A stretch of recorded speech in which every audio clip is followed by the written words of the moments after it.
وَلَئِنْ أَتَيْتَ الَّذِينَ أُوتُوا الْكِتَابَ بِكُلِّ آيَةٍ مَا تَبِعُوا قِبْلَتَكَ وَمَا أَنْتَ بِتَابِعٍ قِبْلَتَهُمْ وَمَا بَعْضُهُمْ بِتَابِعٍ قِبْلَةَ بَعْضٍ وَلَئِنِ اتَّبَعْتَ أَهْوَاءَهُمْ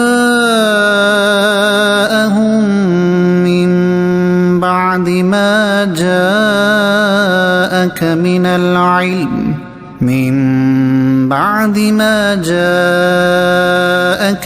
الْعِلْمِ إِنَّكَ إِذًا لَمِنَ الظَّالِمِينَ۔ ترجمہ: اور اگر تم ان کتابیوں کے پاس ہر نشانی لے آؤ تو بھی وہ تمہارے قبلے کی پیروی نہ کریں گے، اور نہ تم ان کے قبلے کی پیروی کرو، اور وہ آپس میں بھی ایک دوسرے کے قبلے کے تابع نہیں ہیں۔ اور اے سننے والے، اگر تیرے پاس علم آ جانے کے بعد تو ان کی خواہشوں پر چلا تو اس وقت تو ضرور زیادتی کرنے والا ہوگا۔ وَلَئِنْ أَتَيْتَ، اور اگر تم لے آؤ۔ تفسیر صراط الجنان میں ہے، ارشاد فرمایا کہ اے حبیب صلی اللہ تعالی علیہ وآلہ وسلم، جن اہل کتاب کے دلوں میں عناد اور سرکشی ہے، آپ ان کے پاس قبلے کی تبدیلی کے معاملے میں اپنی سچائی پر دلالت کرنے والی ہر نشانی لے آئیں تو بھی وہ آپ کے قبلے کی پیروی نہیں کریں گے، کیونکہ ان کا آپ کی پیروی نہ کرنا کسی شبے کی وجہ سے نہیں جسے دلیل بیان کر کے زائل کیا جا سکے، بلکہ وہ آپ سے عناد رکھنے اور حسد کرنے کی وجہ سے ایسا کر رہے ہیں، حالانکہ وہ اپنی کتابوں میں موجود آپ کی یہ شان جانتے ہیں کہ قبلہ کی تبدیلی کے معاملے میں آپ حق پر ہیں۔ حسد انسان کو حق سے اندھا کر دیتا ہے۔ اس سے معلوم ہوا کہ حسد بڑی خبیث شے ہے کہ اس کے ہوتے ہوئے آدمی حق سے اندھا ہو جاتا ہے، اور جس کے سینے میں حضور پرنور صلی اللہ تعالی علیہ وآلہ وسلم کا کینہ ہے، وہ اس کے ہوتے ہوئے تو کبھی مر کر بھی ہدایت نہیں پا سکتا۔ ایسے شخص کو قرآن و حدیث، معجزات اور عقلی نقلی دلائل کچھ بھی مفید نہیں ہو سکتے، کیونکہ دل کا دروازہ کھلتا ہی تب ہے جب حضور اکرم صلی اللہ تعالی علیہ وسلم کے بارے میں دل صاف ہو، اور جس کا دل ہی اس چیز سے صاف نہ ہو تو اسے ہدایت کس طرح مل سکتی ہے؟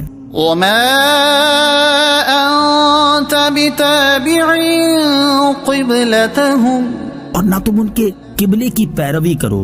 تفسیر صراط الجنان میں ہے، اس آیت میں یہودیوں کے قبلے کی پیروی سے منع کیا گیا۔ اس سے یہ بھی معلوم ہو گیا کہ اب قبلہ منسوخ نہ ہوگا، لہٰذا اہل کتاب کو اب یہ امید نہیں رکھنی چاہیے کہ آپ صلی اللہ تعالی علیہ وسلم ان میں سے کسی کے قبلے کی طرف رخ کریں گے۔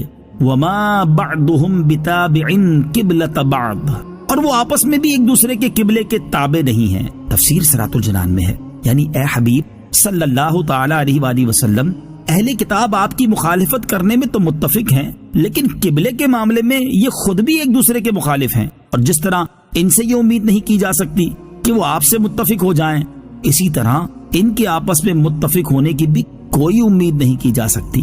یاد رہے کہ یہود و نصارہ دونوں بیت المقدس کو قبلہ مانتے ہیں، مگر یہودی صخرہ کو اور عیسائی اس کے مشرقی مکان کو قبلہ مانتے ہیں۔ وَلَئِنِ اتَّبَعْتَ أَهْوَاءَهُمْ، اور اگر تو ان کی خواہشوں پر چلا۔ تفسیر صراط الجنان میں ہے، یہ امت کو خطاب ہے کہ خانہ کعبہ کے قبلہ ہونے کے بعد اگر کسی نے بیت المقدس کو قبلہ بنایا تو وہ ظالم ہے۔ عالم کا گناہ زیادہ خطرناک ہے۔ اس سے معلوم ہوا کہ عالم کا گناہ جاہل کے گناہ سے زیادہ خطرناک ہے، کیونکہ یہاں بطور خاص علم کے بعد نافرمانی پر وعید بیان کی گئی ہے۔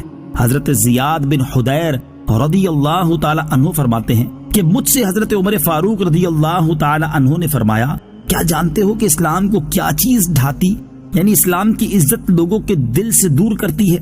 میں نے کہا نہیں۔ آپ نے فرمایا، اسلام کو عالم کی لغزش، منافق کا قرآن میں جھگڑنا اور گمراہ کن سرداروں کی حکومت تباہ کرے گی۔ اس حدیث کی شرح میں مفتی احمد یار خان نعیمی رحمت اللہ تعالی فرماتے ہیں، جب علماء آرام طلبی کی بنا پر کوتاہیاں شروع کر دیں، مسائل کی تحقیق میں کوشش نہ کریں اور غلط مسئلے بیان کریں، بے دین علماء کی شکل میں نمودار ہو جائیں، بدعتوں کو سنتیں قرار دیں، قرآن کریم کو اپنی رائے کے مطابق بنائیں اور گمراہ لوگوں کے حاکم بنیں اور لوگوں کو اپنی اطاعت پر مجبور کریں، تب اسلام کی ہیبت دلوں سے نکل جائے گی، جیسا کہ آج ہو رہا ہے۔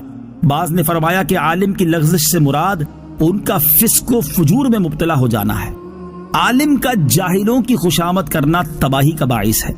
نیز یہ بھی معلوم ہوا کہ عالم کا جاہلوں کی خوشامد کرنا اور ان کا تابع بن جانا تباہی کا باعث ہے۔